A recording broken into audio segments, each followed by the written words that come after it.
1951, and when I was in the hall, had breakfast. We came in the morning at 6 o'clock, and then somebody came in and said, somebody's looking for you.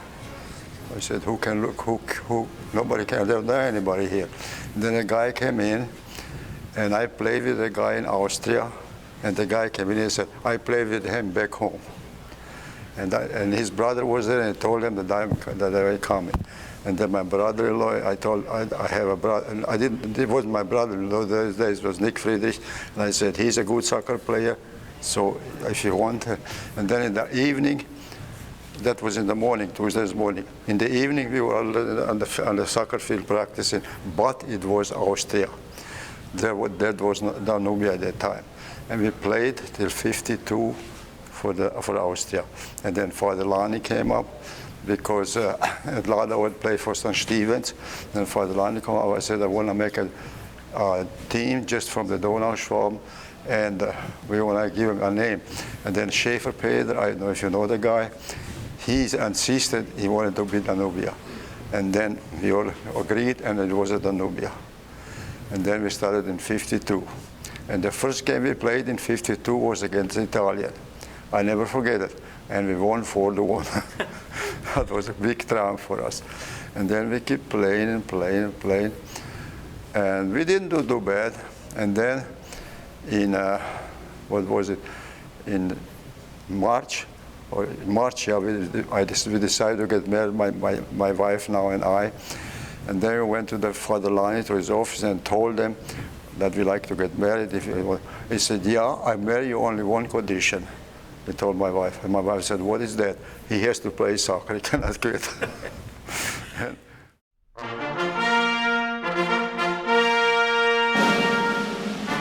I was the youngest one. The next one, he was the oldest.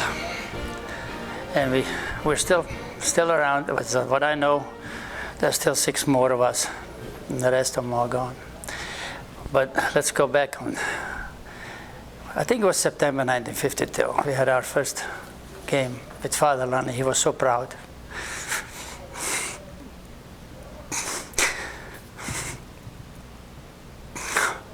It's hard. But thinking back to so many years, what happened? But he was such a proud man that he could finally have his own Mannschaft.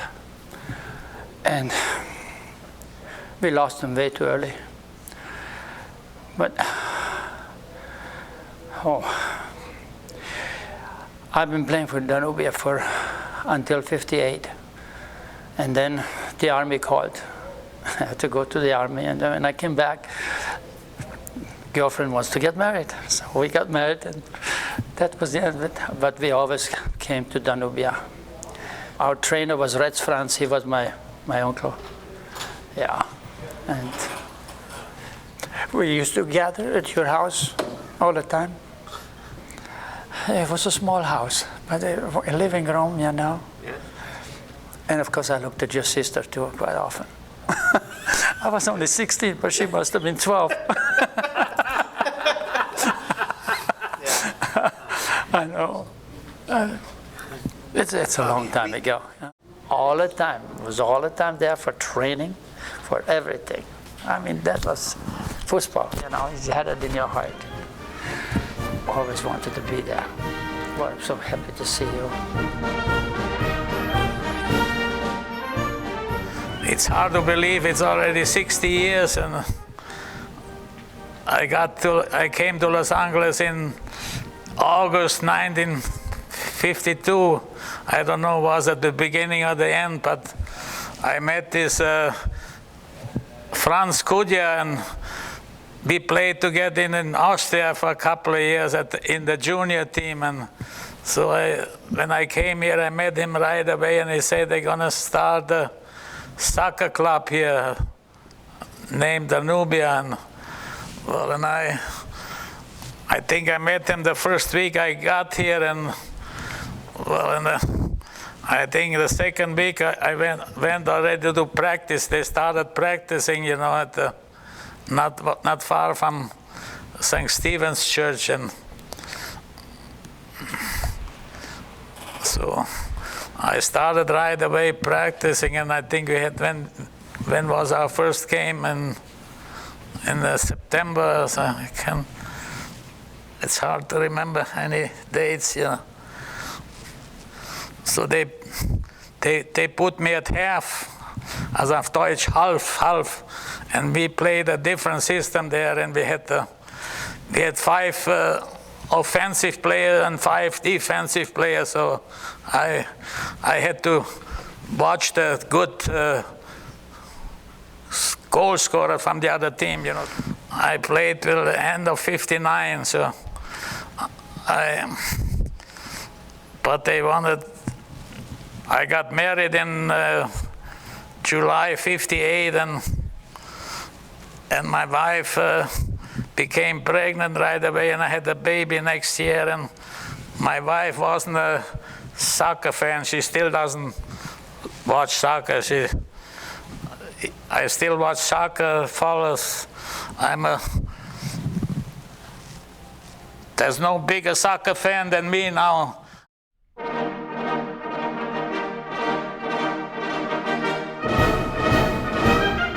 I started in 1953 in the juniors, and our coach was Father Lani, and I have memories for a lifetime.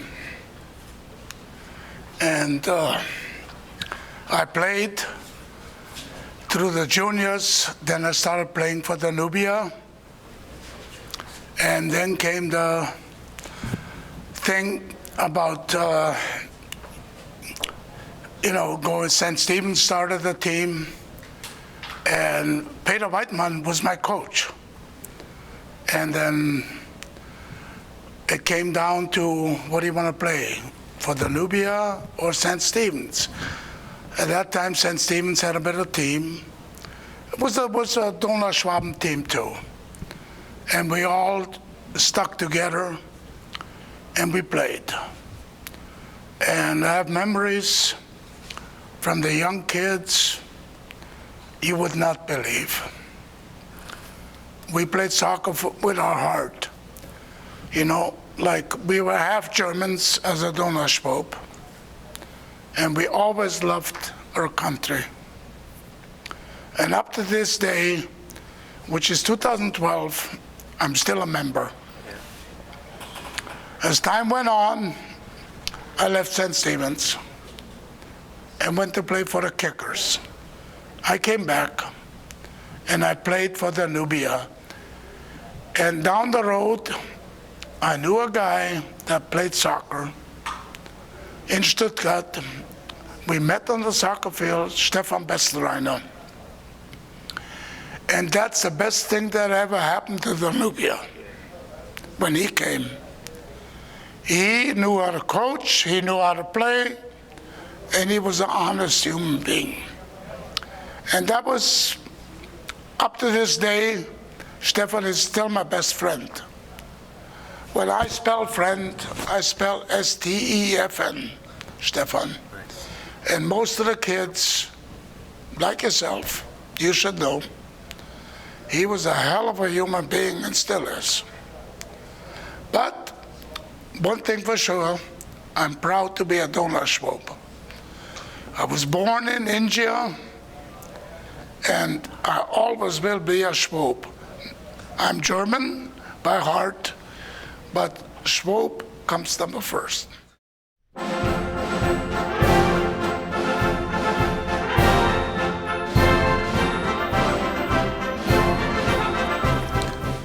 My experiences with Danubia started back in 1957 as a teenager.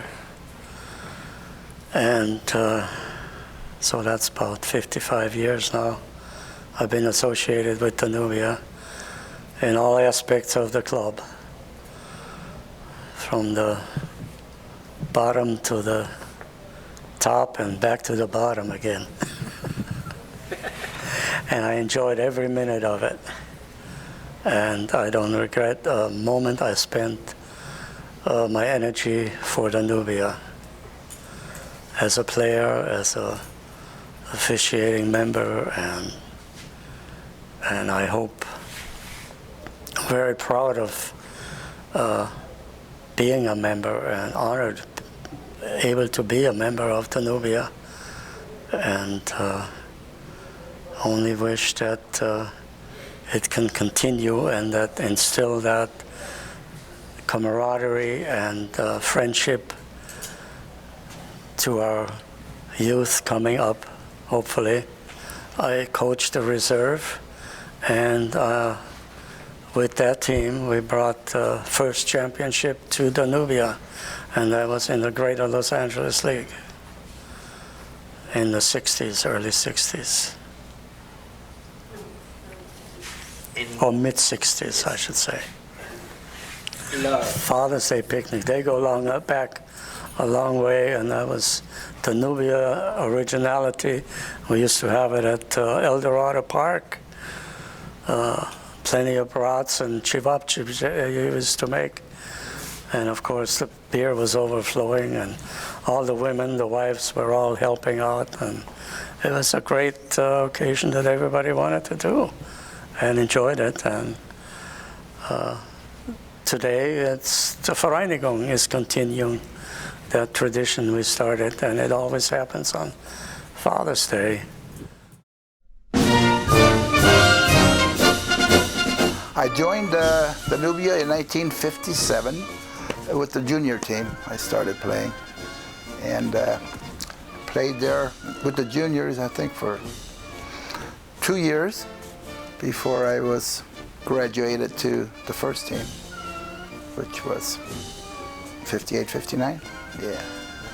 I started in the juniors as playing in the backfield, center back, but then graduated to, I don't know if you graduated, but I played center forward for most of my early years. My father joined in 52 or 53. He was, his name was Wendell Worshing.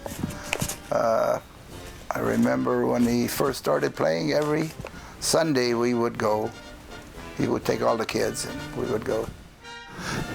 I remember I think there was one game where I played with the same team with my dad and my two brothers, Ray and Randy. All four of us were on one team there. I think it was just for one game though. I just think it's great that Danubia has been around for 60 years. And that's thanks to a lot of people who have kept it that way, you know. Congratulate them for all the effort they put in there, all the time, all their time it's just great.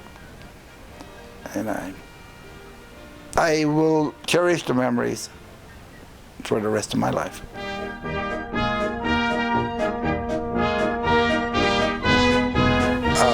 Every Saturday, I don't remember the time, but Father Notch and Father Lani took whatever kids showed up, and sometimes as many as 27, 30, 40 kids or whatever showed up, and with two cars, they took us to Rancho Stadium, and we had these Saturday afternoon pickup games. So whether that, and Danubia started in 52, I think, right? Yes. And I immigrated in January of 52, so I don't know. I think probably pretty early, but I don't know for sure.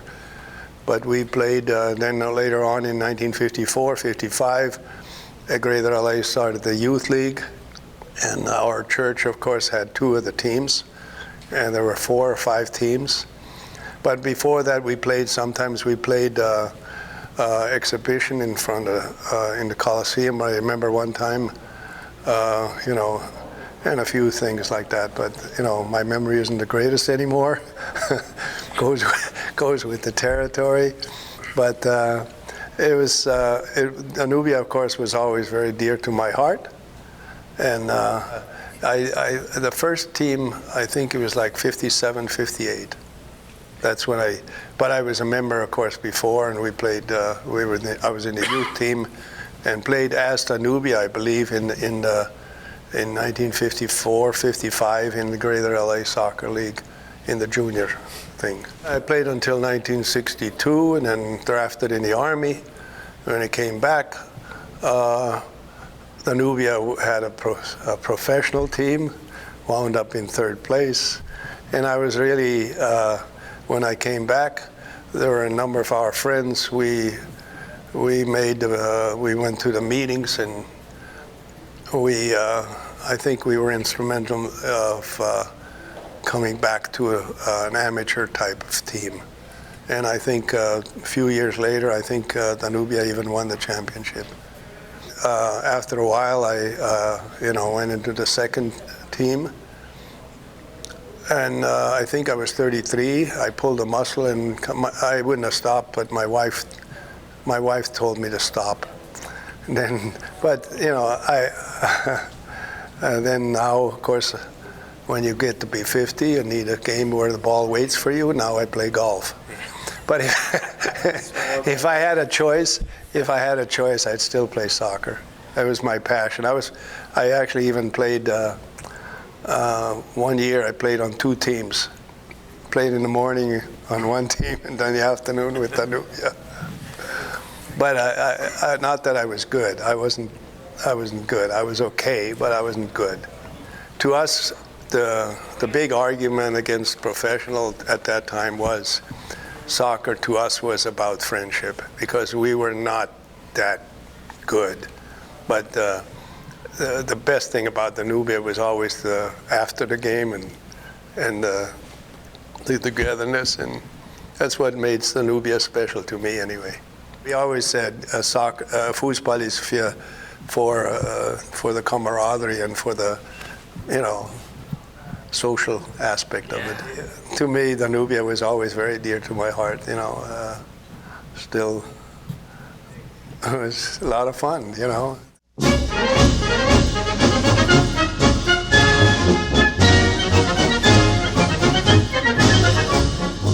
The time when we came here in 1958 with the family, the whole family, and that was in November of 1958. I hadn't played soccer, Fußball, for I think about 2 years prior to that. But one day, somebody knocked on the door where we stayed, and there was Freddie Teubel. Freddie Teubel was one of the sons of Jakob Teubel, who happened to be the president of Danubia at that time. And he asked me outright whether I wanted to play soccer for the club. And I said, I haven't played for 2 years, and I'm probably very rusty. He said, it doesn't matter, we're all rusty here and there. And so anyway, I joined the club then. I've been playing soccer prior to that in Hamburg, Wilhelmsburg, which is a suburb of Hamburg, for 2 clubs. One was Wilhelmsburg 09, and the other was Victoria Wilhelmsburg. And then I played for just a little bit for HSV in the Jugend, their youth team. And then I got busy with something else, mainly having to do with studies and so on.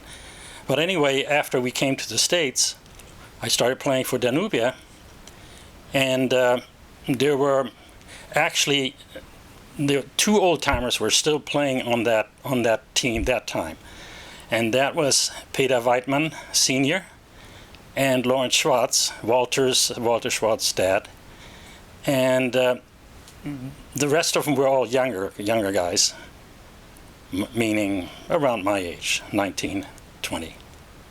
So we were playing there, and there was Freddie Teubel in the goal. Walter Teubel was in the center half. I was playing fullback, right fullback, and Joe Franz was playing left fullback. And I remember many times when there was a fast forward from the opposing team, I wasn't that fast, I couldn't catch up with him. I would always yell, Joe, go get him. And he did, most of the time he did. He was unbelievably fast. Mainly, it was a real, you can say almost a family affair. My brother John was playing, my brother Pete was playing, I was playing. many times it was a whole family affair. The Washings, Ernie, Randy, Riney. So there were 6 people already from 2 families, which was ridiculous at times. And then in the early days, you had the Teubels there too. But it was really fun. We would go we made it a habit of after the game to go somewhere and have a beer or 2 or 3 and do some singing, and it was just a lot of fun. And I never continued playing as the club developed a senior team or the old timers. I never played then anymore, but all in all, we still get together, we still see each other as friends and having a good time at different occasions. That we had that newsletter that time. I did the letterhead, from that, and newspaper. You can't call it newspaper, but we made an effort of like interviewing team members, introducing them to the general public or membership, and as far as I remember, I think Otto Riga was the editor, was the one that, and Richard was the one that did the printing of that because he was working as a printer. I was on a board as a membership kassierer, I guess, and with different functions. But I was doing that for a long time. Matter of fact, what I didn't mention before is as I was asked to play on the team, my dad was a coach at that time also, and that I don't know if that had anything to do with favoritism or so. And my account, I consider myself always a mediocre player. I was never one of the top players like Thomas Matthijs and Helmut Rick. Some of these guys were, and Ernie Washing was usually playing center forward. So I didn't have that finesse. What I usually concentrated on is when the ball came in my area that I should get the ball, and usually the man came with it or went with it. But I didn't consider myself a player who fouled a lot. Usually I was getting the ball. And other than that, there were just overall good times. Hans Güdegast. Eric Braden was playing for the Maccabees, which was a Jewish team. And he was technically very good as a soccer player, but I got too close to him a few times, and he said, "What are you? Are you a Holzhacker?" And so, from then on, anytime I got close to him, because I know he didn't want to get injured, because he was trying very hard to get into the acting business, but every time I got close to him, he passed off the ball. which was fine with me. I didn't have to deal with it anymore. But that was a memorable game. There were other games that were pretty terrific, I thought. Well, I think one of the earlier ones, the patches that we had on the jackets, because there was a time when we were going all to downtown and fitting on some blazers, and one year it was blue that lasted maybe for a couple of years, and then the next year we had some green color that was a kind of a weird green. But anyway, and we had these emblems on there sewn onto where the pocket is, and it looked pretty sharp. I thought we looked pretty sharp, and so that was another thing that we kind of got together as a team. When we went to the dances, you knew who was Danubia, because they had these neat looking jackets on. But and as far as design work goes, there was always little stuff that came along, you know, no big things.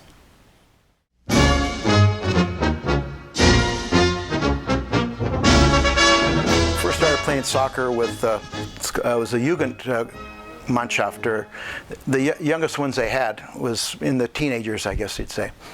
I was like 6 and my younger brother was 7, so we were on the team, but we were designated to play the last 5 minutes when the game was already decided.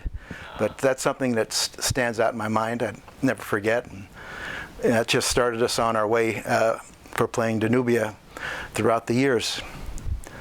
Then after that, I remember we started. Peter Weitmann started a Jugendmannschaft where we were with other players of our age, and then he took us in back of his station wagon to the different games after church, Sunday afternoons, and we'd have our games, and we'd have a blast in the back of his station wagon, making jokes and making fun. Very good memories during those days, and I thank Peter Weitmann for doing that for us as kids, and he'll always be remembered. Yeah, as I was growing up, I always wanted to play on the first team because I thought, oh, those are my heroes there. I want to help them win. That's what I want. I wanted to help them win, especially when on games when they'd lose by, they couldn't get the ball in the goal. I said, oh, I wish I could help them, and I always wanted to be a part of that, just to be part of Danubia. And during those, I guess, for being Danubia all my life, it's sort of like they say Dodger blue. This is Danubia blue that I bleed, and I'm sure a lot of these same players bleed that same blue. And I wouldn't play for another team if they paid me. I remember playing soccer in the games. We'd have all the Danubia fans out there. They'd be yelling for us and cheering for us, and you'd give it your all. You give everything you had because you wanted to make them proud of you, and I'd do anything just to win, just for those fans. Remember them all standing there and happy, and we'd play against other teams that were our arch enemies, and there'd be a lot of fights and a lot of yelling and stuff. But that made life. That made memories and things that that stick in my mind. Getting along after high school and college, and then they wanted me to go to college to play football, and I owe that all to Danubia also because of my soccer ability. I was able to kick the ball, and pretty accurately, and I was able to get a scholarship to Berkeley on that. And I remember the game that we played against SC down here in the Coliseum, and I remember all our Danubia fans, and I said, okay, I can't let these people down. I better do well in this game, and that's what I was thinking when I was kicking the balls there. So, and I thank my Danubia family for supporting me. Before I went up to college to Berkeley, Danubia threw me a big farewell party at our house, and all the team members and family was there, and we had a wonderful goodbye from Danubia to me, and I was very appreciative of that, and something that I'll always remember and never forget. When I went to college, at that time there were no soccer-style kickers, very few. I think a couple of Gogolaks or something in the pros, and I was the first soccer-style kicker that they'd ever seen up at Berkeley. So they thought, I thought, well, this is easy, because I kicked balls all my life. And anyhow, it was wonderful up there, and I owe a gratitude to Danubia again for playing soccer and being able to kick the way I have, because it enabled me to meet my wife up in Berkeley and all sorts of stuff, and have my family and my grandkids and all that. That's something that I will always cherish. I tried out with a couple of pro teams at the time, and wasn't able to get on with them. So we moved back down to Huntington Beach and started a family and started work, and I went back to playing with Danubia and again had wonderful times, wonderful parties, wonderful games, wonderful memories. And when we played on the first team, and after that, then I went to the old timers. So I played from the Jugendmannschaft all the way to the old timers until I was about 55, something like that.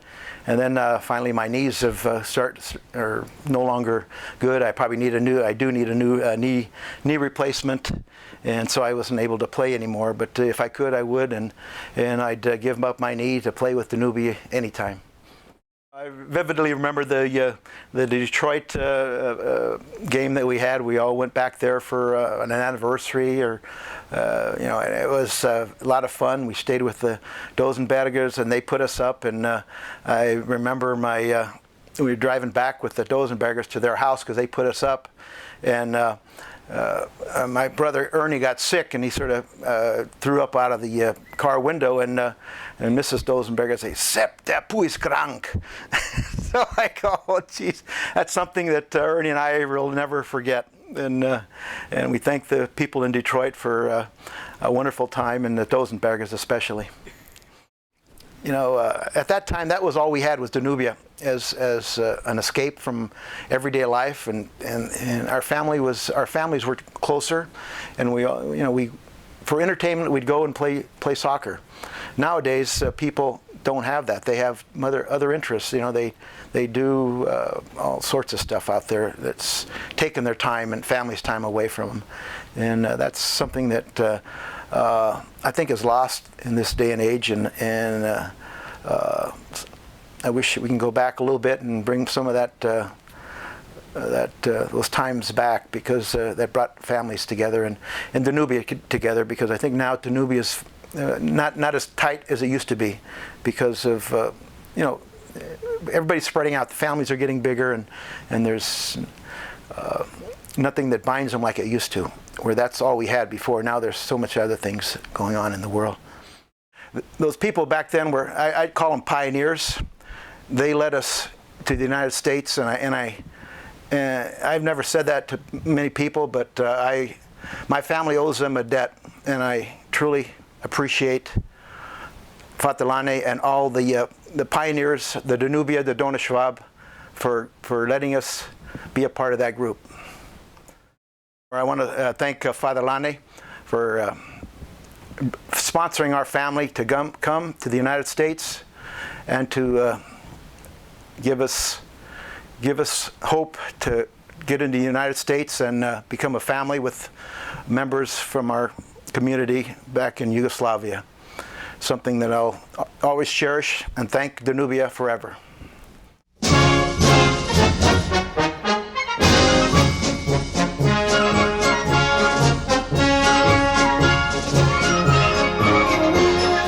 I remember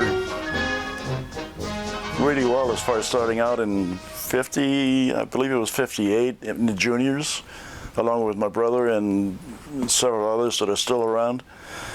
And from there we went into the reserve team, which I played for a number of years, I guess, and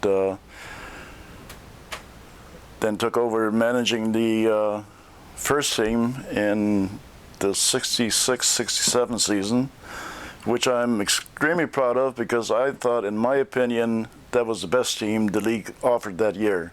And I believe we did pretty well all the way down the line. From there, I ended up forming the Old Timers team along with Stefan Bestenreiner, and ended up playing in goal for them for a couple of years.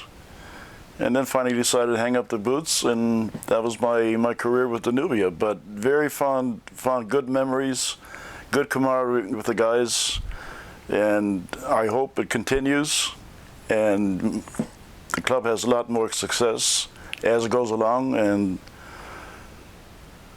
I hope we continue for another 60 years. Well, my dad's role actually was mainly, he was manager, I believe, for a couple of years. And from some of the pictures I've seen, that I guess he played also for an old timers team. I'm not really sure, but yeah, he did okay for a couple of years. I'm pretty, if I recall right, yeah. And my brother, of course, he was the smallest guy on the team and ended up being in the goal and ended up being the biggest guy because this guy was amazing. Cat-like reactions like you couldn't believe. I mean, that's the truth. And that's why he stayed in the goal, because he was so quick. Yeah. And yeah, he was good. He was good. And like I said, the 6-6 team overall, all players that played for me in that year, they were outstanding. You know, I can't say any more about it because they were. After practices, we used to go to, well, usually to a bar, you know. After games, we got together at Shakey's, or depending where we played, if there was a pizza place in the vicinity, then the whole team went up afterwards and, you know, just had the beers and pizza and enjoyed ourselves. Hopefully we won that day. You know, we really had a good time. So no, but like I said, that's where the camaraderie came in. You know, we all hung together. We had Halloween parties at Ernie's house. God, I don't know. It was a fun time. It really was. And when I think back now, you know, I really miss those days. I think Danube has a good thing going, and with the right leadership, and yeah, I mean, of course, there has to be a right leadership all the way down the line, but the way it is, it seems like it's going to last for a long, long time. So I'm proud to have been part of it and hope to be active again. Got a feeling I lived that long, you know.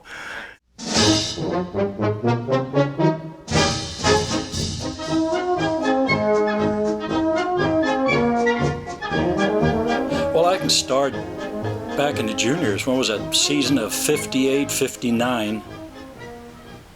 And that was the juniors.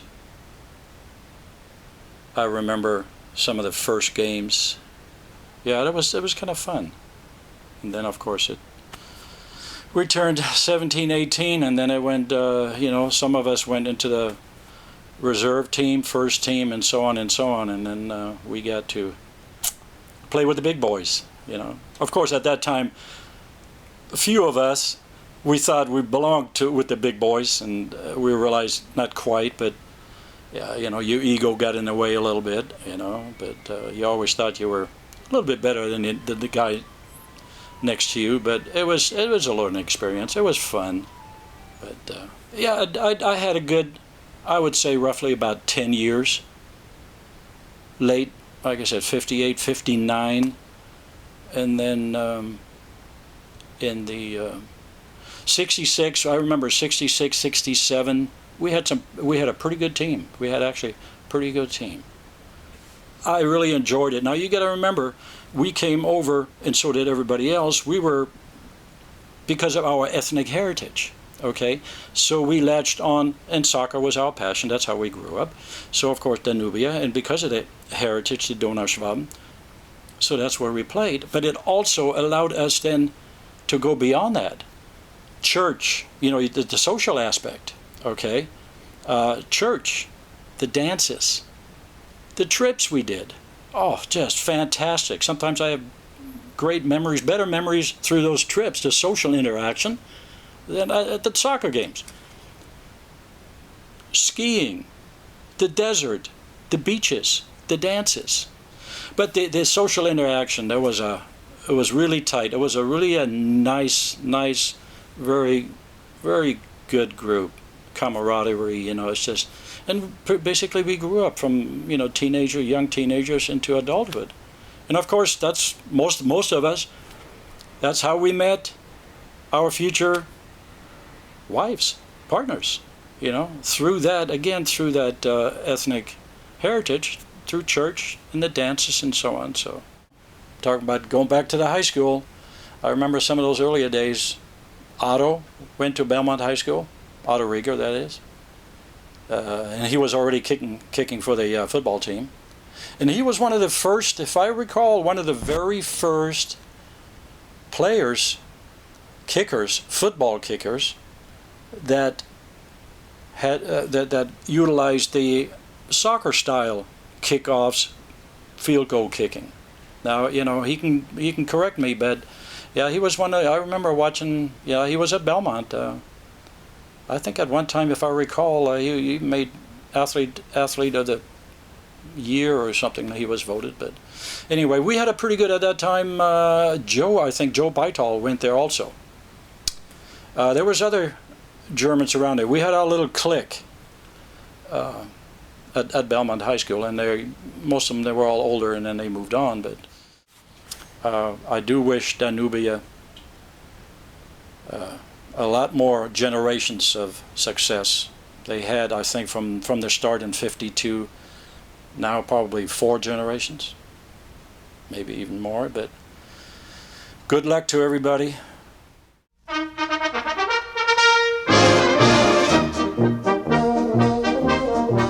I've been with the club since about 1958, 59. I started, and the reason I didn't play earlier is my parents wouldn't let me. So when I became 18 years old, I started to go to Danubia. And at first, Danubia had, they had about 7 or 8 players, and some guy by the name of Fred Holger from Sparta had 7 or 8 players.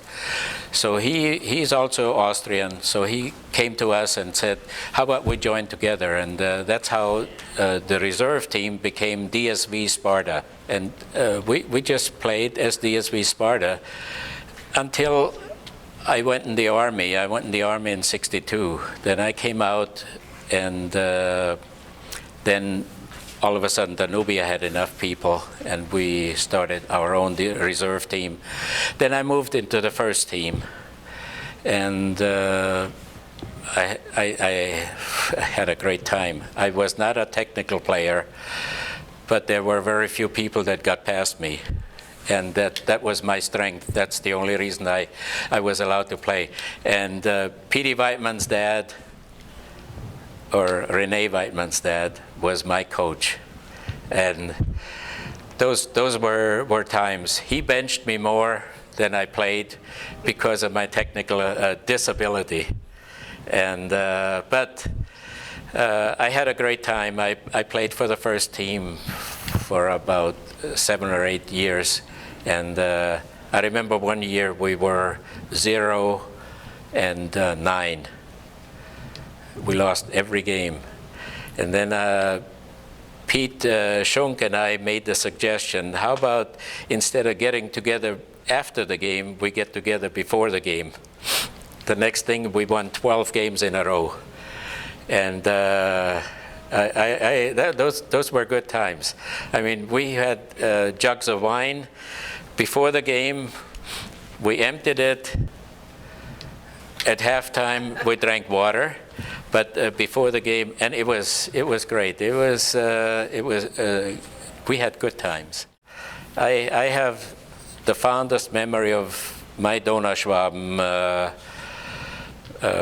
activities were with Danubia. Had it not been for Danubia and Pete Weidmann and Lorenz Schwartz and people like that, I don't think I would be in the Vereinigung. Then I took a couple of little positions with the Vereinigung, you know, and with the U.S. Donauschwaben Verband, and but things progressed, and but it all started with Danubia. And had it not been for Danubia, who knows? I might be in a desert somewhere. We're hand in hand with Detroit. I mean, when I get together with the Detroit boys, it's like I'm getting together with you guys. It's a brotherhood. There is something between Detroit and Danubia that cannot be described in words, cannot be duplicated. It's just something that grows out of us, and it's something special. The people back east, they don't have any problems collecting 5 or 6 teams, youth teams, because they have 3 or 4 soccer fields on the grounds of their clubhouses, and you know that's easy for them. But for us, it's a little bit harder. But to keep this going, I think, well, the challenge is to keep the youth interested enough. And we have to have good leadership to keep the kids in it. I think the two biggest assets that the Vereinigung has is the soccer club and the Tanzgruppe, because with those we can attract kids. You ask some of the other German clubs, kids, they say, what are those? You know, that those are little ones that we keep in our house. We don't know that kids belong to the clubs and that they have a place in the clubs like our kids. You know, so that's the difference. We always got together after games. Sometimes I don't know how I went to work the next morning because we had such a good time. And, you know, we celebrated whether we won or lost. It didn't matter. The big thing was at the Rhineland on Manchester in Inglewood. That's where we usually wound up, or some other establishment. And you know, once you had the third beer, it didn't matter whether you lost or won. It was all the same. And the only thing we cared about is camaraderie, and that is the one thing about Danubia, camaraderie. Everything else comes second. We don't care that much about, or at that time, we didn't care that much about politics or anything else. What we cared about is that we were friends and we dictated from within. And whatever we wanted to do, our friendship came first. And that was one thing that kept Danubia together, and that's why some of the other clubs don't exist anymore, soccer clubs.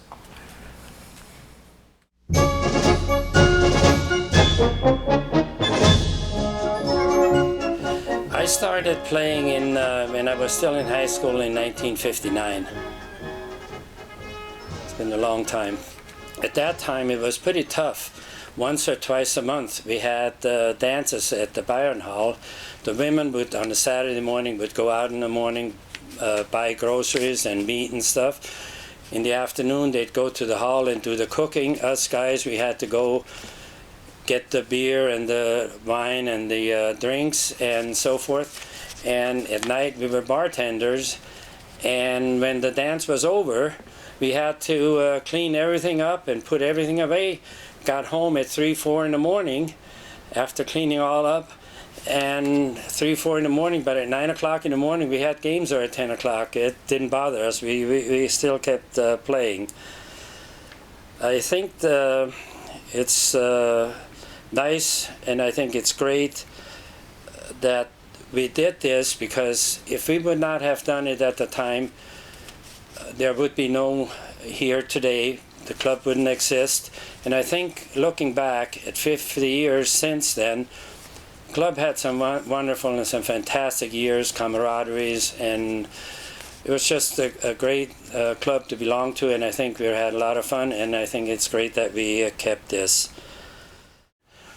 One year we didn't have enough people in the reserve team, so there was another German team, Sparta. Fred Holger, who was our coach at the time, or goalie, he had a team and didn't have enough. So we threw the two teams together, and for the reserve team played under the name of Sparta for 2 seasons. And then when there was enough interest, we came back to Danubia again. And but we never left, really. It was just that we didn't have enough people. They loaned, in other words, what happened was at that time they loaned us out to Sparta because we didn't have enough for either one team. Danubia, a couple of years ago, they went to Detroit, and they've been a couple of times. They've been to some of the tournaments, Donauschwaben tournaments in Milwaukee and so forth. But the bond that was created between Detroit and Danubia back in the 70s, and we were there the first time. It's such a special bond, and it's whenever anybody hears from Detroit coming here or they there, everybody goes out of their way and we're having a good time. The other thing that comes to my mind, we were playing in East LA, and we played, and Weidman Petey shot a winning goal, and most of the Mexicans, they couldn't take that, and the whistle was over, and we ran for our life. They were literally with clubs and knives. They were running after us. We charged across the street, across the parking lot, into the cars, and left. So things like that were happening in the 60s. So that was good. Another thing that comes to my mind is the Vyashing family. Ray and Wendy and Rainy, or Ray as he called, they went on to play football. And after they left the high school, the first one went to play football. I think it was Wendy played football up in Berkeley. So they wanted to play together all on one team. So it was Ernie, Wendy, Rainy, and their dad. All four of them played on the same team, on the same field, just before they all left to go and play football.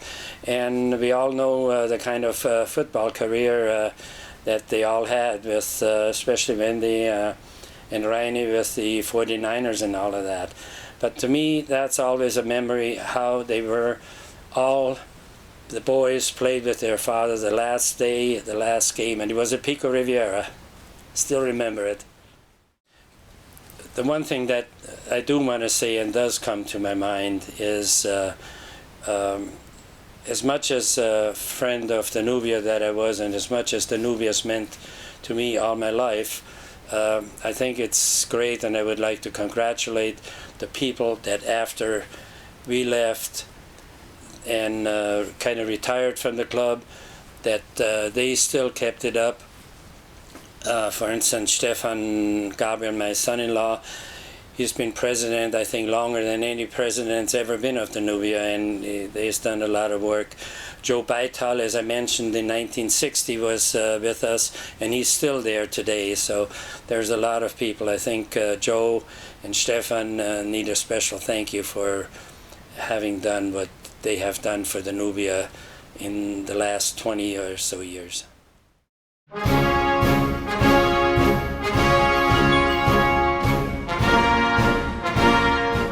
Also für mich war Danubia eine Neuerfahrung, nachdem ich hier von Chicago runtergekommen bin. Und wäre es nicht für Otto Rieger, den ich dann getroffen hatte bei den Los Angeles Kickers, dann hätte ich die Danubia nie gefunden gehabt. Ne? Und zu der Zeit war das sehr wichtig für mich, wenn man alleine ist, obwohl ich auch einen Bruder hatte, der hier mit von Chicago gekommen war. Ist es immer interessant, wenn man irgendwie, wie soll ich sagen, keine Freunde hat. Ne? Und die Freunde, die braucht man dann auch, Fußball spielen. Und wir hatten in Chicago bei den Donauschwaben gespielt. Und jetzt mit den Donauschwaben, ich weiß auch nicht als Norddeutscher, warum ich immer mit den Schwaben zusammen gewesen bin. Wahrscheinlich, weil meine Eltern im Schwabenland wirklich ihre Jugend verbracht hatten und sich gefunden hatten, und auch, dass mein Bruder da geboren war während der Zeit. So, was ist die Wichtigkeit für einen Sportclub im Großen und Ganzen? Es gibt dir das an und für sich Fundament. Das Fundament, ein bisschen mehr seine Freizeit so gestalten, die ein bisschen mehr konstruiert ist in dieser Beziehung. Und wenn man da jeden Sonntag zusammengekommen ist, da hat man schon seine Arbeit gehabt, zum Training hat man seine Arbeit gehabt, dann kam Schule und Arbeit, und ja, dann war sein Leben wirklich voll in dieser Beziehung. Und man kam nicht auf irgendwie welche Dummheiten in dieser Beziehung. Mal sehen, welche Dummheiten habe ich gemacht. Keine Dummheiten, aber das Schöne war dann, die Jahre, die ich bei der Danubia verbracht hatte, dann hatte ich auch meine Frau da getroffen gehabt, auf Leo Meyer seiner Wedding. Ja. Sonst wäre das ja nie passiert. Und da habe ich die netten Wärschingsleute kennengelernt. Und meine Schwiegermutter sagte, Hammer, jetzt bringst du mir noch ein Preis heim. Na, und ja, was ein Preis, was Preispreuße, für mich war das Hochdeutsch Preis, ist ein guter Preis. Ne? Auf jeden Fall diese Jahre hinweg, es war schön, dass ich mit Schwiegervater dann, der immer so ein toller, wie soll ich sagen, Support war, ja, immer wieder Unterstützung, wo man sagen konnte, wenn man Risiko eingehen wollte, dann macht das. Ne? Und das ist immer auch sehr wichtig, ne? Ja. Ja. Hast du sonst noch was zu sagen? Well, wir sind alle Donauschwaben und sind stolz auf den Danubia und ich bin ein Spender schon für 50 Jahre und versuche das Beste, um die Sachen zusammenzuhalten. Ja. Genau. Und ich bin froh, dass die Donauschwaben noch so zusammenhalten. Danke. Und wir wünschen weitere 60 Jahre und viel Erfolg.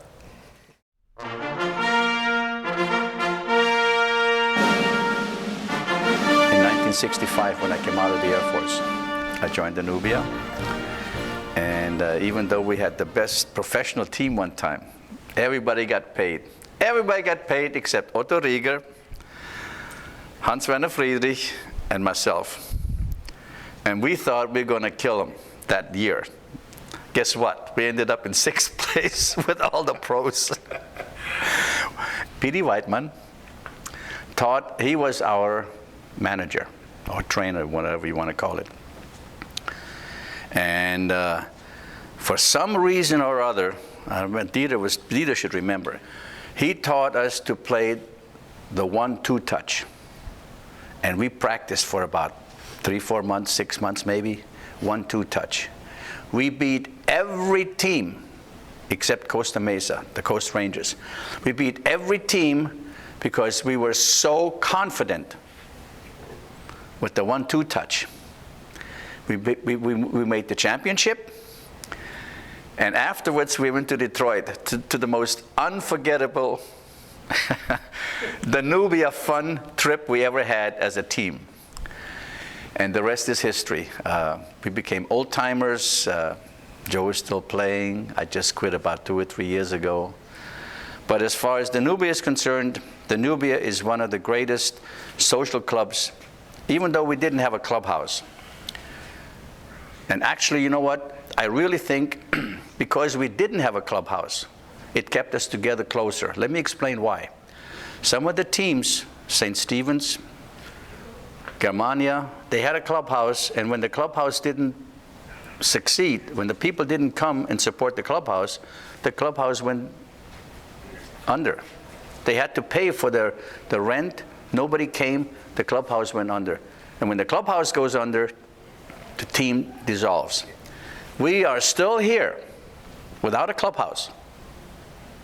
We meet at Mrs. Krispel's house or wherever we meet. I don't understand it. I don't know anymore. But being a board member for 30 years, we kept our friendship up. We kept our camaraderie up. We kept our love for each other up, our Kameradschaft. And this is what I attribute our success and our longevity to Danubia. So I want to congratulate everybody else who is still doing a good job, and thank you for being a great friend and a brother. And gosh, I see you guys more often than my own brother sometimes. Long live Danubia. Well, let's see. I came over to America in 1956 and lived by St. Stephen's Church. And I met your father, Peter Whiteman. And I remember he used to take us to soccer practice in his station wagon with a bunch of kids in the back and people falling out of the back window. And then I lost track when we moved to Gardena. And then I was in high school and I was at a park and I saw these guys playing soccer and I knew them. So I said, hey, can I play? And that was in 1966. And Walter Gula and I started playing with the team, and we went on to play all over Southern California, went down to as far as San Juan Capistrano, and we won the championship in 71, 72.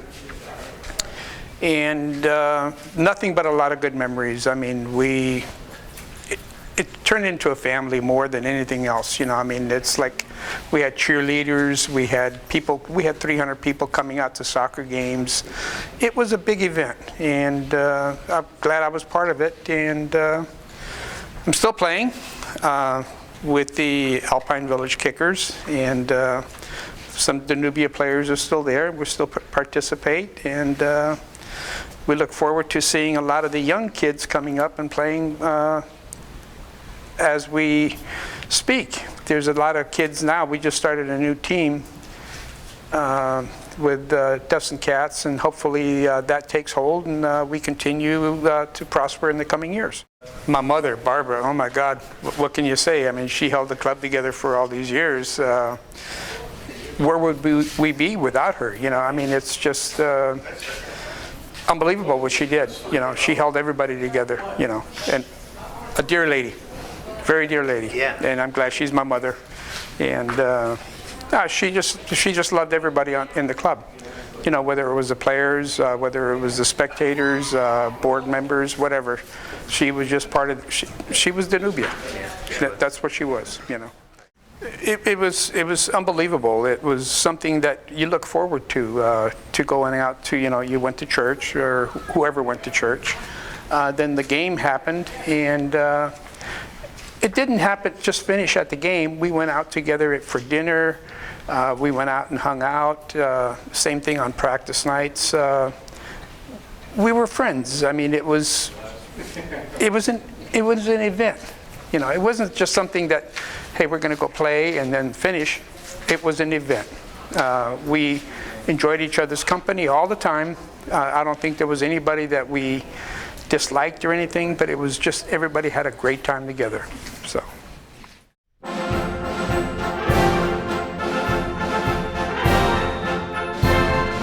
I think after my soccer career with the LA Soccer Club, I retired from soccer, and it was Supi, my best friend, who played for Danubia, and he brought me to the team because they were in need of some kind of leadership and coaching.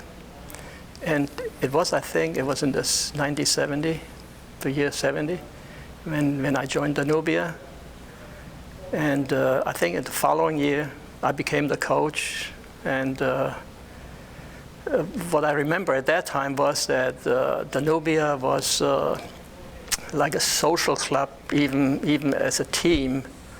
They were more like an amateur club, and my experience from Germany and with the LA Soccer Club was more professional. So I was trying to bring that professionalism into Danubia, and we had very much success. At that time, I was an older guy, an older player, over 30 already, and the other ones, they looked up to me, because I was running more than they did. I had more experience and stuff like that, so they looked up to me. And it brushed off. And I think the following year, Danubia became the champion, first team champion, the first time ever. I think it was in 71 and 72. I went through all the functions what Danubia had to offer: player, coach, manager, vice president, president. And I played in the first team till I reached the age of 39, I believe, 39 or 40. And at that time, some of our players got older too, and we joined the Continental Old-Timers. And we were pretty competitive. Some of our players were pretty good. And we joined them, and we were always one of the top teams in that Continental Soccer Old-Timers League. As I see it now, there is, I understand, there is another first team playing under the name of Danubia with some younger players, and hopefully that will keep the name of Danubia up forever. my overall experience with Danubia was very pleasant.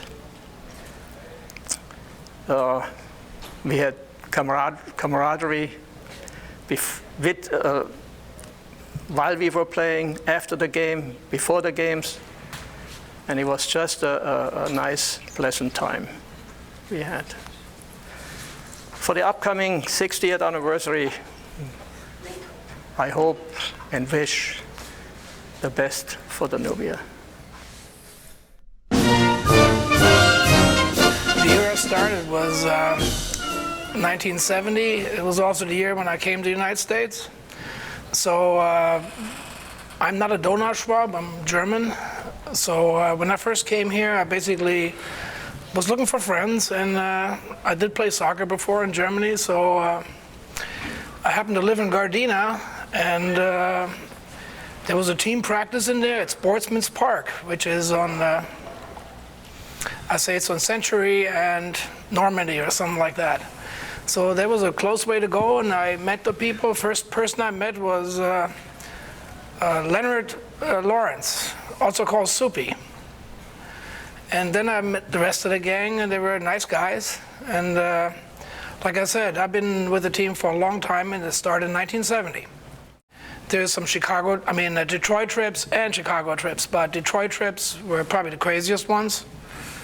But you know, it's been many Memorial Day tournaments, and like I said, we've been to many places, and this team took us there.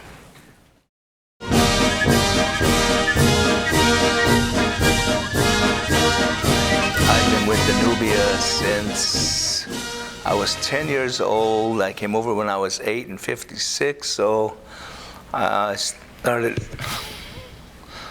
playing with the Pee-wees when I was 10 with P.D. Weidmann and Hansi Weiss and the Kurz boys and even the Ungeheuer back in the day.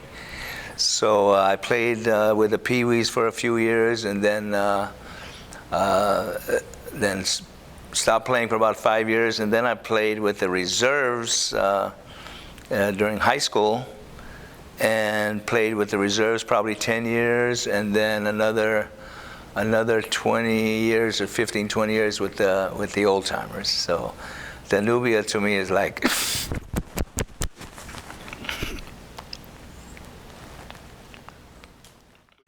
oh, we had so much fun. In fact,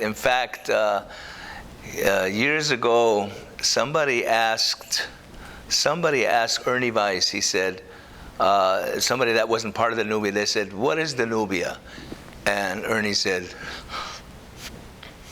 "Danubia is fun."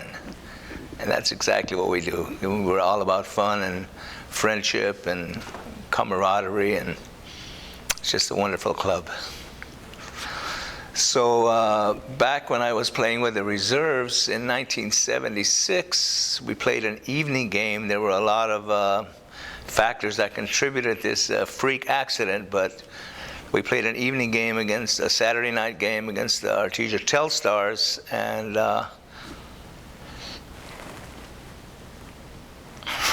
I get really emotional. And I broke my neck. And that was really a wild experience. So in any event, I had a halo brace, and Danubia had that's what the benefit dances are all about, to help the players with their medical bills and whatnot, whatever they need. And Danubia did a dance for me in April of March 6th is 1976. I had my accident. They threw a dance for me in April, and it was a full house at Alpine Village, and they raised $3,000 for me. So that was a beautiful thing. And then I had given a tape that I recorded, Wahre Freundschaft on my Mundharmonika.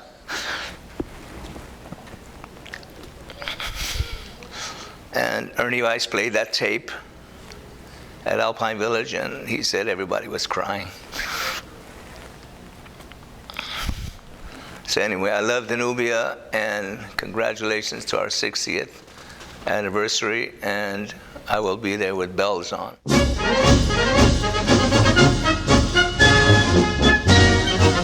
experiences with Danubia is coming out of high school, playing at Pius X, went to Cerritos College, played there for a couple years, and finally was able to join DSV Danubia as a reserve member. Was on the reserve team for several years, I can't remember how many, and then eventually went to the first team. Maybe not really a fondest wish, but one of the things a lot of people remind me of is that when I played on the reserve team, and every once in a while I played for the first team, and while I played for the first team, I broke 4 legs of 4 different players on the opposite team. So I've been on the board close to 20 years, and it's been an enjoyable experience, helping out the team, helping out all parts of the organization. So it's been my pleasure to be on the board. In fact, the last year I played, which was about 1980, we did win the championship. But that was my only claim to fame, was winning the championship with the first team, and it was about 1980 or 81, something like that. We never made it on the reserve team, but we always came close. We always had a good team, but never quite got there. My first memories are when I came to California from New York. My uncle started Danubia in 1952, Hans Volk. And I knew of Danubia through St. Stephen's Church. And most of my friends were older than me at the time, and so I started hanging out. I didn't actually start playing soccer until a bit later in life than other ones had. But for me, Danubia was a great place to be because of the people. It extended my culture in this country. And there were great people to be around. Names like Joe Holtz, who ran Club Edelweiss, Leo Maya, who was in Danubia and who echoed a lot of things prior to this conversation about how I felt about being there and being around those people. They were a template for me in a lot of ways. You know, having a name like Helmut in public school was a hard thing to pronounce for a lot of people, and so there everyone could say my name and I wouldn't have to explain where I'm from and what. And it was a great experience because of the camaraderie, as Leo had mentioned earlier, Leo Maya. And there were so many lovely people. They were older than me to be around. And it was a great experience that I see today isn't there. I started playing sometime after I came back from Europe. I'd have extended stays in Europe, where I'd go North Africa and everywhere. I probably started playing in '73, and then I left again for Europe and came back in '74. I was on the end teams of what Leo and Otto Rieger were on, Otto Schultz, guys like that. When we were in the Pacific Coast Soccer League, and our furthest game away was in San Juan Capistrano. And the nearest games, well, of course, our old Downey Field on Purell and Woodruff. So for me, Danubia was a lot. The camaraderie. And it didn't matter if we won or lost. It was that we were together. We always sang, we always drank. But that camaraderie was important for me in my life. And I have those fondest memories of that camaraderie to this day. And while I don't come around as much as I used to, it's still there in my memory as some of the fondest memories that I have in my life. And that's it. Yeah, I was actually born into Danubia. My dad actually got a phone call from my mom when he was at a board meeting. And, you know, after that, my whole childhood just revolved around Danubia. It was Soccer Sunday, you know, going out to watch, you know, the reserves play first, and then waiting and then watching the first team play, and just nothing but great memories. I remember, you know, my brother's just wicked bomb shot knuckleball, you know, and my dad pacing back and forth behind the goal, and just couldn't wait to get on the field at halftime or when the game was over to get out on the field and shoot the ball that, you know, Danubia played on. You know, it was great times. In through the 70s, watching, you know, guys like Stefan Bestreiner play, you know, Ernie Weiss, Otto Rieger. I mean, Walter Gula. I mean, I could go on and name the whole roster, but just watching these guys, play. Actually looking. I was such a young kid. I was looking up to those, those players, and yeah, it's great times. I started with the Danubia Juniors, still in high school in 1982. Then I actually went away to college, then started a family, and came back maybe probably 8-9 years later. I kind of left the club for a little bit, but then it's just like family. I was just welcomed back, attending the benefit dinners again, and just playing with the boys that that I knew, like Stefan Gabriel and Ginter Jurir, and then meeting new friends, that weren't part of the club when, like Sting and Georg and Richard Graf. I mean, just meeting new players that I was been part of the club for so long that the older generation were they were like family to me, and then now knowing new players, we still had the old timers team, and they were still playing. I came back and played 1 or 2 seasons before the PSL actually folded. I was jumping up and down from the first team and the reserve team, just to help out, which team needed me the most. I just wanted to play again and be part of the club. After I returned, I actually was playing on the team for a couple of years and then joined the board. And I've been a board member now for 10 plus years. I was actually like a player representative. Did the referee fees, the registration fees for the team. The first year I came back, Danubia had just won a championship under coach Ginter Jurer, and after that season I played up and down with the first team. That's when I started coming back, and then it was a very, very good team. They had some really good players. We also did our trips as well. We attended Detroit's 50th anniversary. We've done other trips as well before that, but the trips are amazing. We had great times. I remember, the barbecues at my parents' house after the games, the beers and the bratwurst and the cevapcici, and so everybody came. Everything was so close, it's fine under its height, it's not the same as it is now, but those days I just remember great memories. My dad was part of the 1952 team, and his involvement was all the way until he passed in 1979. I think if he was still alive, he'd still be part of the club somehow, some way, so he'd definitely have a fingerprint somewhere.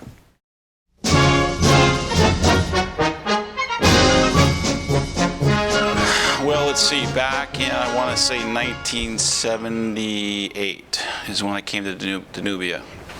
Played for St. Stephen's ever since I could walk. A couple of other players that became Danubia members left, and I was kind of one of the last ones there. Ricky Marlt, Erwin Marlt, and they were enjoying themselves there. Went to high school with Ricky, and he, just started to get to talking, and so I made the move myself and became part of a club, which was an amazing experience. I mean, we played at Columbus High School. They had a locker room. Fans were there. Our parents were all there. It was a great experience. Let's see, I played with the reserves initially, but Gunther, Dreyer, and myself were always on the bench for the first team. And as an opportunity presented himself, we got to get some playing time here and there. Danubia was and still is a club which tries to, we have a great time. We pretty much schedule a tournament or go on a trip once a year. We've been to Milwaukee, we've been to Chicago, been to New York, and actually even went to Germany. And Every trip that we had was an adventure, to say the least, and it was great times. Met a lot of good friends, with Carpathia, which some of those members are now part of our group here at Danubia. I think that you know, we are kind of at a point where we're kind of aging out, and we need to expand and try to get a youth program going. And I understand that fields are an issue and all that, but I think if we all pull together, and you know, some other people were talking about bringing the kids back into it, and that's definitely one way to do it. I mean, whether it's actually girls and boys, I think that there's some great families, and that's really what it takes to bring a club and continue a club, is the family support, and I think we have that. Just the fact that, you know, the friendships that I've gotten through the years are still to this day and will go throughout our lives. I mean, you know, no matter how long it's been since we've seen each other, when we get together, it's as if we were together still every Sunday for a game, and a couple of times at practice Tuesday and Thursday. And that's probably my great takeaway. Looking forward to those times, and they're few and far between now, but it's still a good thing.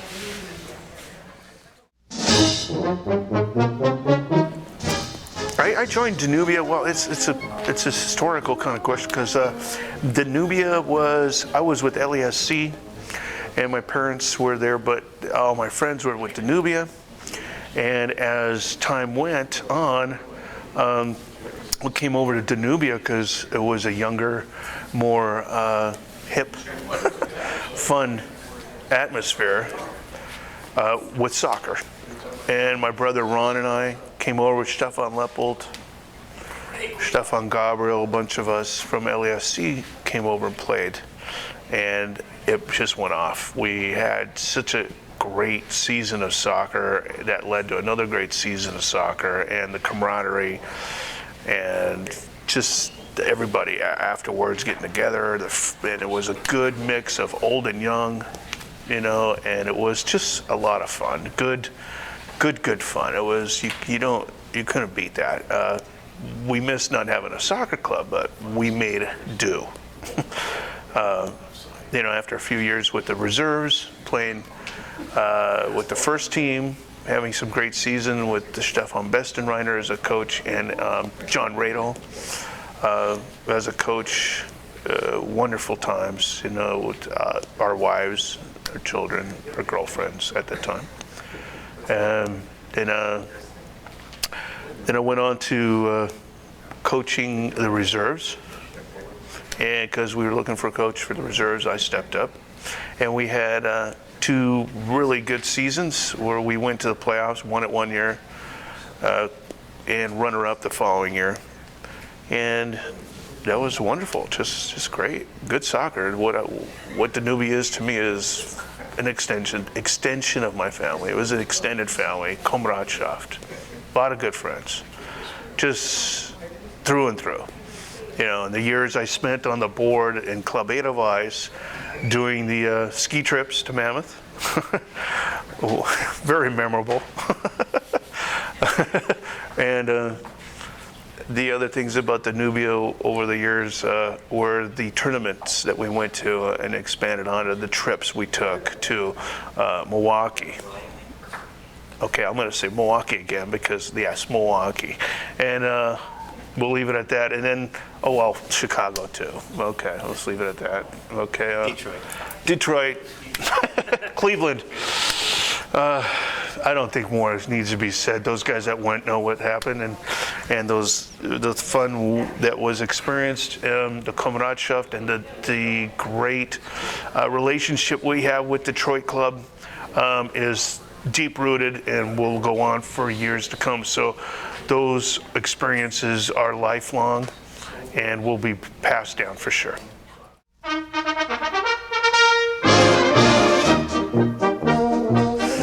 She joined the club in '75, and John Radel was our coach.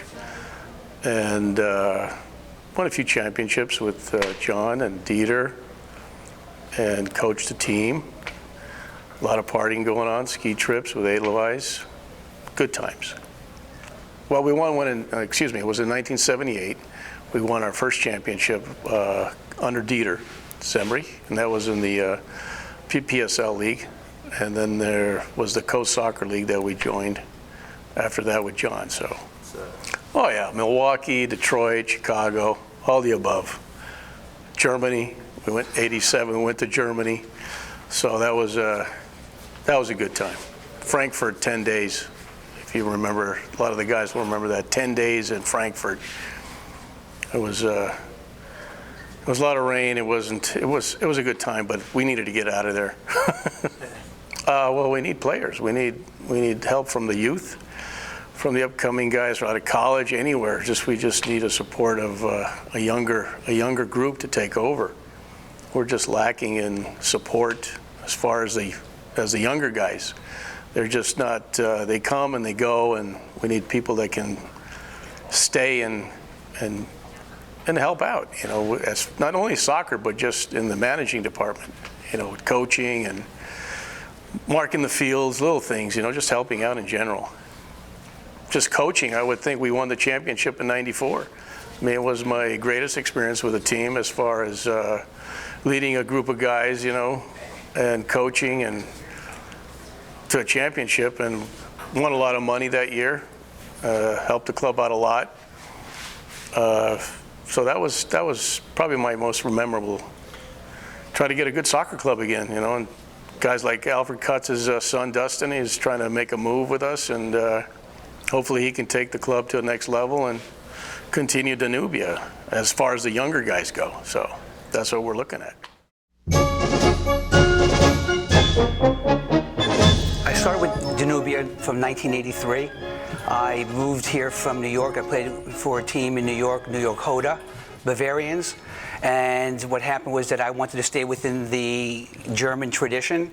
And what happened was that I hooked up with Danubia. So since 1983, I've been a member and active, not only as a player, but also as a coach with Danubia. It was interesting. When I first joined Danubia, what happened was that Gunther Dreer was a surrogate coach, I guess, dealing with that. And I came from, which I mentioned before, from New York on a high-level soccer team. And what happened was that I was not an automatic, player for Danubia. What happened was that Gunther had me going to practices, trying out. I tried out so much I actually got hurt in practice. That's how long it took. I have to laugh about that because the coaching experience was actually dealing with the so-called old-timers team, all right?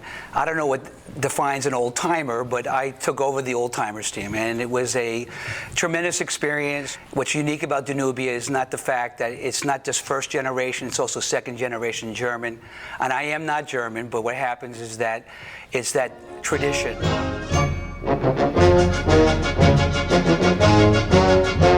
I was exposed to the German soccer clubs because my father had been playing with various German soccer clubs, mostly LA Soccer Club and Blau-Weiß. So I had been exposed to the German soccer clubs for a long time. I was actually playing for LA Soccer Club at the time, and in 1985 I was invited to come play and check out Danubia. I knew a few of the players there, so immediately when I got there, the camaraderie was great. So I decided to make a move from LA Soccer Club to Danubia in 1985. Been part of Danubia all those years.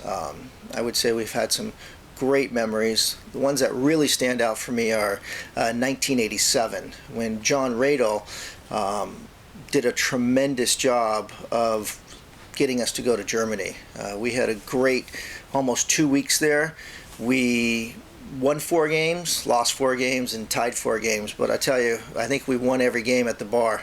So I think camaraderie is what keeps Danubia together, and that's why I'm still with the team.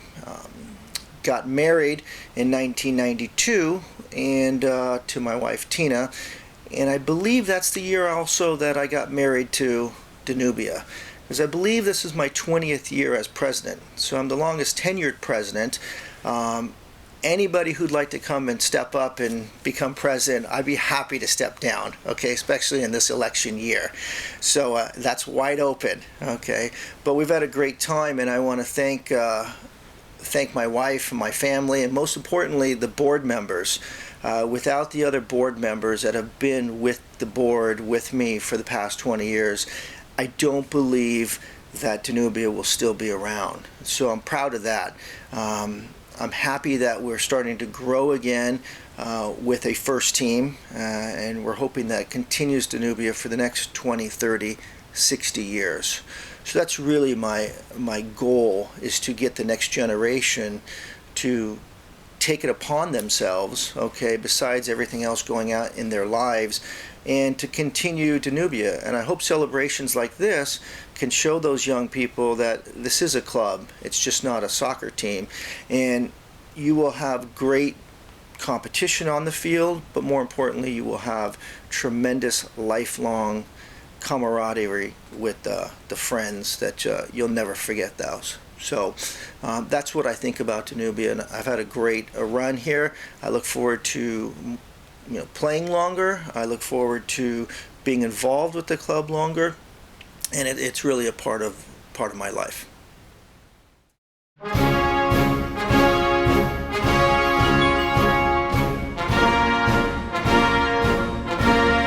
I've been with Danubia for 15 years. But my association with Danubia started over 25 years ago, about 28 years ago actually, when I first emigrated to the United States. I used to play for the Thistle, which was a British team, and Danubia was the toughest rivals we ever had in the PSL League, and played for a number of years against Danubia, and little did I know that many years later I would end up playing against one of the toughest teams that we ever played against in the PSL. And it's been great to make new friends, to be with the Germans. The royal family is German descent, so I feel as if I'm part German. Germans like soccer, bratwurst and beer. English like soccer, sausages and beer. So it was a good fit. So it's been 15 years of fun, but it started 28 years ago, and I can't believe that when we sit in the pub and we talk, not about the championships we won in the last 10, 15 years with the 35 and over, or I still play for the Kickers, the 50 and over, but when we go back to when we were in our youth, and Renee, Ron Bonini, Stefan, Gunter, Walter, I played against you, and it's just nice to know that I didn't know you then because you're on the opposition, but now we've become firm friends, and it's been absolutely fantastic.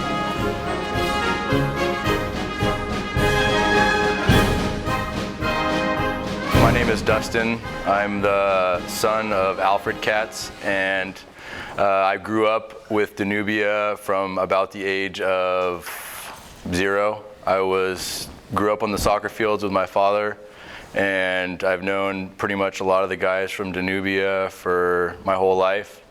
I have a couple uncles, Uncle Booger and Uncle Joe, different brothers from a different mother. But it's been a long journey, and a lot of my soccer has come from the people that I've known in the style, which is more of like a hard-nosed, don't want to lose style. And today we are starting a newer team, open men's team. The team has been going for about 5 months now, and we had a game today, which we won 3-1, diving header. Not me, but another guy. And the team, it's structured. We're trying to build something like the older groups had with organization and making something for guys to go to be a part of.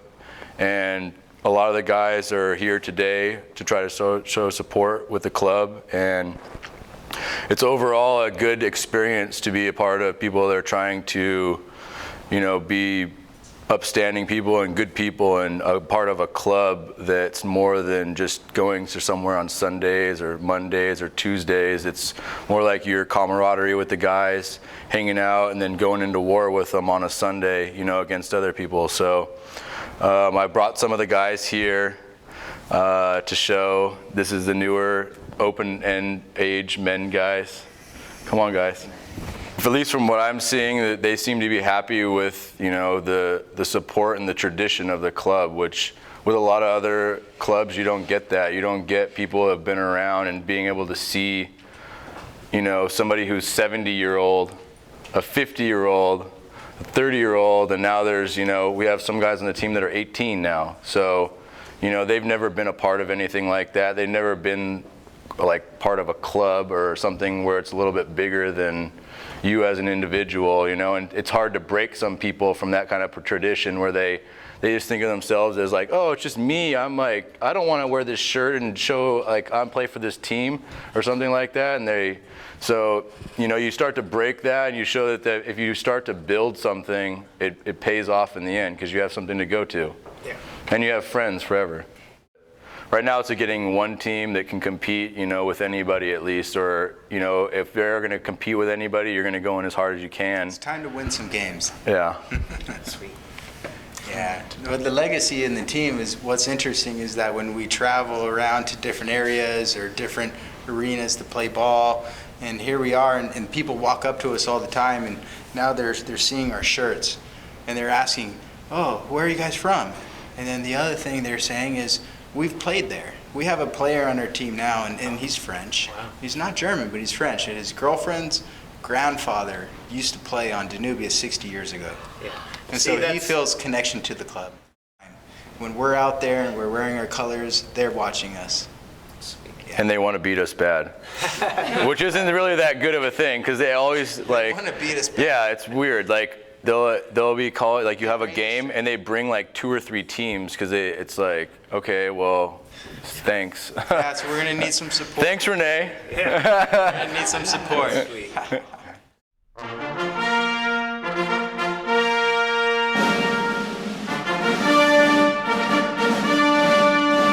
It was probably Herbie that came up with it all and suggested it to us that we're all going to the game anyway, so we might as well just become cheerleaders. And what do we have, like 9? There were 10. 10. Oh, 10. 10 of us. Plus the 2 guys, and Ronnie and Herbie. And then there were a couple of little girls too. I don't remember who the little girls were. They came a little bit later. Yeah. We had to get together to practice, so that was fun. Just it was a social thing as well. So it was very exhilarating. And I'm sure other people the other teams that we played probably thought a little intimidated, a little crazy. No, we were the only team that had cheerleaders. So I thought we had a good time, and that's all that mattered. It was fun. It was everybody knew each other for quite a number of years. Yes. And we've all been friends for 40 years and 40 plus. 47, 40. Long time. Long time. So it was just basically, something fun to do since we were all at the games anyway. Yes. So. And there were simple outfits. We had white shirts and little blue skirts. And, our little tennis shoes and socks. Yeah. And our pom-poms. Our pom-poms. And our pom-poms. We had routines. We got together and practiced. And we actually got routines from other cheerleading groups that people knew from high school.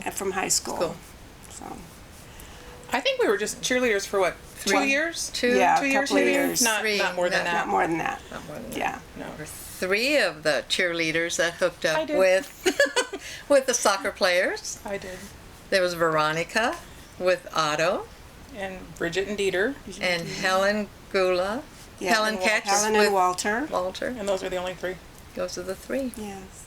Every Sunday. Yes. Sunday. After church, we all go to church, and then we'd go to the soccer game. It was like a regular Sunday outing. So yeah, it was lots of Saturday nights at the clubhouse on Tweedy Boulevard. Yeah, St. Party hard, and you came out to the soccer game Sunday. That was all part of the Fun. Routine. I was the only, excuse me, I was the only female president that Danubia ever had. Oh. Yeah. I never knew that. Yeah. Oh, all these years of friendship has continued. Although it wasn't with Danubia, now it also went into the dance group with our children performing, and that got us to come closer together once again. Yeah. Everyone separated for a while, and then now the dance group brought everyone back again as a family, and being able to see everyone with Danubia combine both sets of families, the soccer team and the dance group. So, no, for me it's been a great experience. I didn't have too much family when I came over from Europe, so Danubia started it, and with the dance group it's been great. I have a lot of American friends, but none of them have lasted as long. When you talk to with your childhood, when you talk to your American friends and you tell them about the relationship that the people in the German organization have, they can't believe that we've known these people for 40, 50 years. It's just it's unheard of. Yes. We're just all one big family, basically. I mean, everybody marries everybody else, and you're all kind of related in some form or another. Yeah. No, it's true. I mean, it's true. Yes. It's just we call each other the kids Dantes, and everyone's an Oma. So and hopefully our children's children will keep that be able to tradition keep that going. Sports fans, you're something else at Shakey's.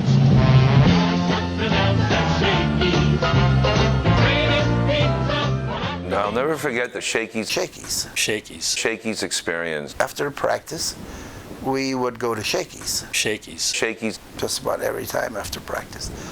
And I remember the beer tasted really, really good after. The first beer especially, because you were so thirsty from sweating so much. And sometimes they closed the place down because we had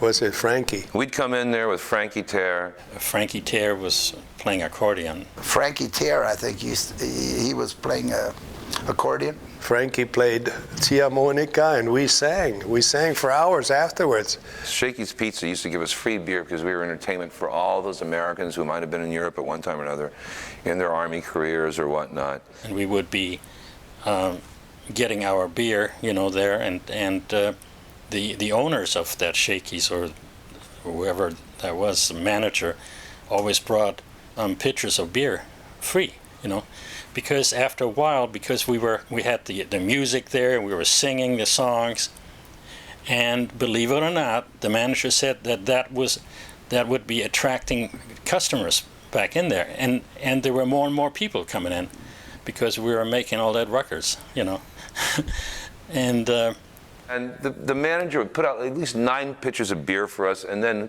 the patrons would send us massive amounts of beer because we were singing German and acting crazy. So whatever we practiced to get in condition, we ruined much more afterwards. We were there for 2, 3 in the morning sometimes, every week on Thursday night? I don't remember. Had too much to drink probably. Anyway. And we entertained people. We'd shave our legs for a contest. That's right, we shaved our legs. And this one occasion, Hetta Meyer's father, Xander Eger, was there. So he went to drink with us there, or celebrate, and he decided to have a contest to see which of the players had either the nicest legs or the ugliest legs. I can't recall. So anyway, we all paraded in front of him and in front of the judges there, and I was lucky enough or unlucky enough to have won the contest. So they decided to shave my legs. They put me on top of one of those tall tables, and Mr. Eger proceeded to wipe me with the foam, and they shaved my legs. I think they took turns of actually shaving me. And then they washed, after shave lotion, they used some beer to, I think some put it in their mouth and actually splashed it on my legs. So that was quite of a thing. I came home and my Elfriede noticed what happened to your legs, you know, geez. But it was funny. And those are you know what? The best memories I have. The moon over Morocco doesn't even come close. And I've been to Morocco. Dances were always Saturday night. Didn't help your game again, you know. No, not so much after game, but at the time when we were in our 20s or even earlier, there were so many different clubs and so many different parties and things to go to. So we were always together, and you know, there was so much to do. Yeah, we had dances, but they were not necessarily organized by Danubia as a club. They happened on different occasions, different places. For example, on Western Avenue there was the Bayernhalle, and then next door was the Germania. There was the infamous Germania Club, and the girls always did. There were always girls in there, and when we were done with at 1 o'clock, usually the dance at the Bayernhalle would end, and then we would go over to that bar. It was essentially a bar, and they were open till 2 o'clock, so we finished the night over there. Got to know a lot of the people that were in the Germania Club. When we were growing up, we'd go to dances at, let me think of at Bayern Club or something. It was off of Slauson and Western. I remember going to those dances and just, you know, as a kid, just having a ball. And I remember all the smoke in that dance hall. It was like that's when people smoked all the time, and it was really something to go in there, like a cloud of smoke when you go into that hall. But that's something I remember as a kid, you know, that you don't see nowadays anymore. There were so many clubs, you know. We went to the Danish Hall, and we went to Hermann Söhne, we went St. Stephen's Head. There were so many weddings, and there was so much going on. You had always like 3-4 things going on every weekend. We were very lucky. We had like this small, tight community in a big city.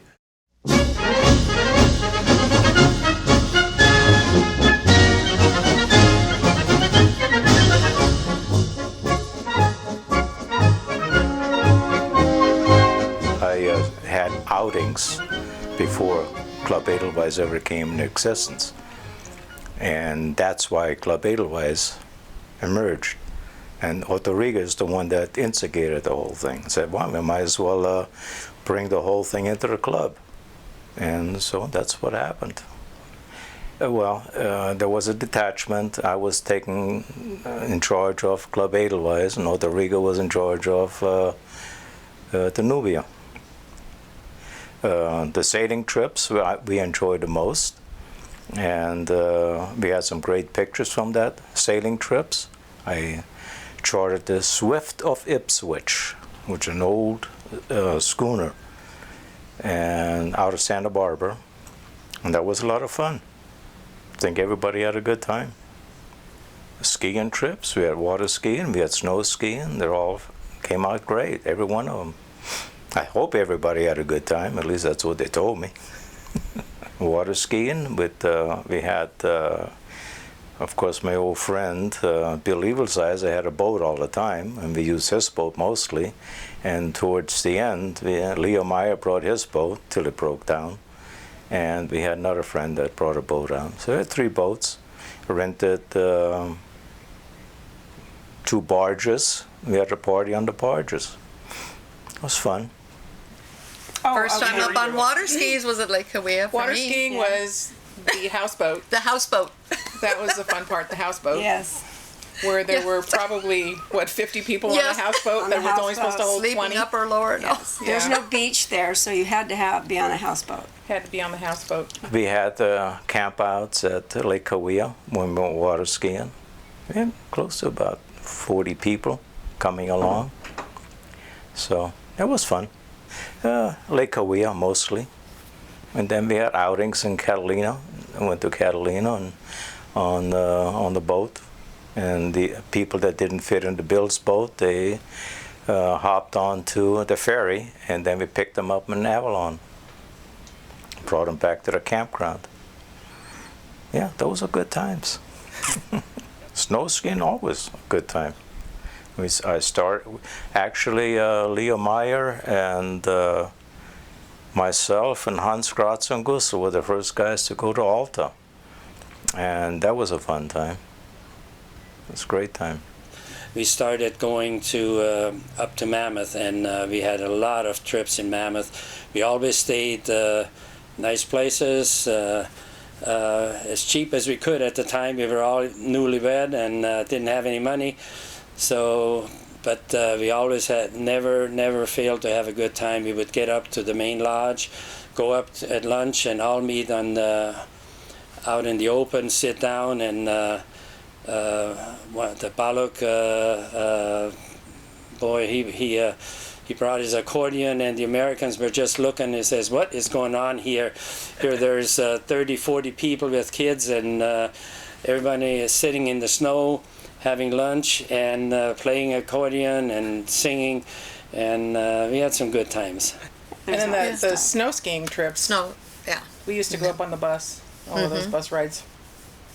Yeah, those were fun. By the time you get up there, you didn't care if there was snow or not. The Dude Ranch, well, what can I say? That was a good time also.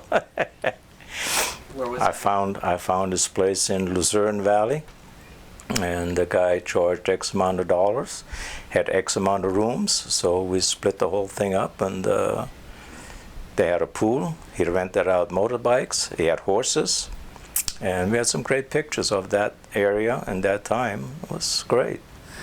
And the whole team came out there. They had 2 pools and volleyball and shuffleboard, and we ate as a team, we played as a team. Families came, our kids came. It was just an enjoyable time, and it was quite a few years in a row until they sold the Dude Ranch to another concern, and then that came to an halt. We did a lot of horseback riding there, a lot of fun. Hay rides in the evenings, and of course, Danubia without song is not a Danubia, you know. We were always a singing club, you know. On our Dude Ranch trip, they went parasailing, I think it's called, where they get hooked up to a car and then they go up. And Johnny Weiss just came down so hard in the sand. I mean, it was. He ate it. Yeah, it was really bad. That was- and Joe, when we were camping out in Joshua Tree, he rolled his car. Oh gosh, yeah, he went through the sunroof. Yeah. Well, he didn't actually get ejected. He rolled his car and he just like scraped along the street. Yeah. I remember that. Had to take him to the hospital to get stitches.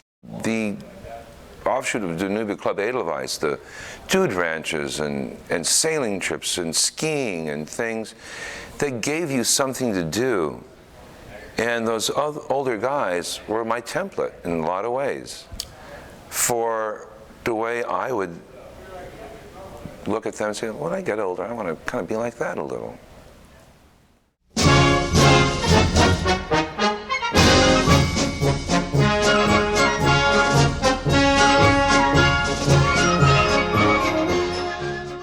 Congratulations, Danubia.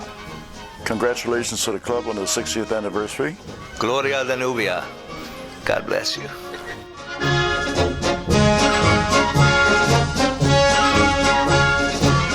Go?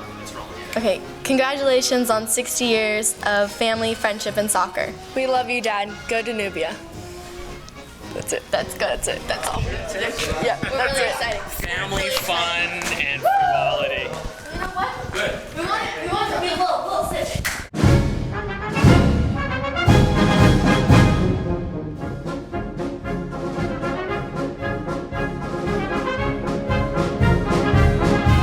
I'm the oldest member of Danubia.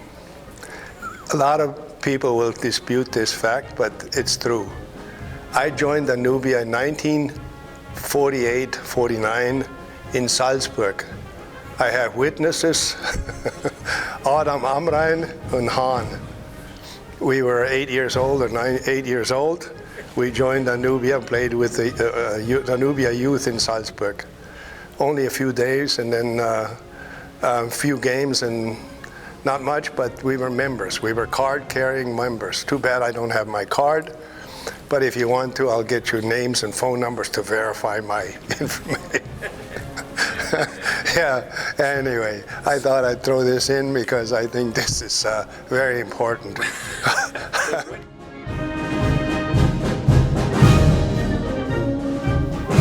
The late 70s, I think. There you go again.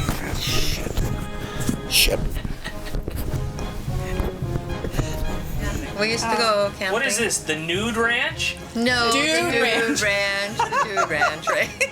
I know. You know, those are my little scribbles, you know. No, don't you dare. Oh, come on, Ray. That's Look down not there. fair. The Nude Ranch. Ray. Well, that was something Let me see. That is not. That's a D. Looks like an That's N. my D. Ray, that's look the like Dude an N? Ranch. It's Does the it look Dude like an Ranch. N? No, it's Look. a D. It's a D. That's a That, D. look, right there. Girls, That's it's an a D. N. It's a D. I know. We were hoping that But it that looks wouldn't like get out. I know. You know. Now we know why everyone was so close. I know. See?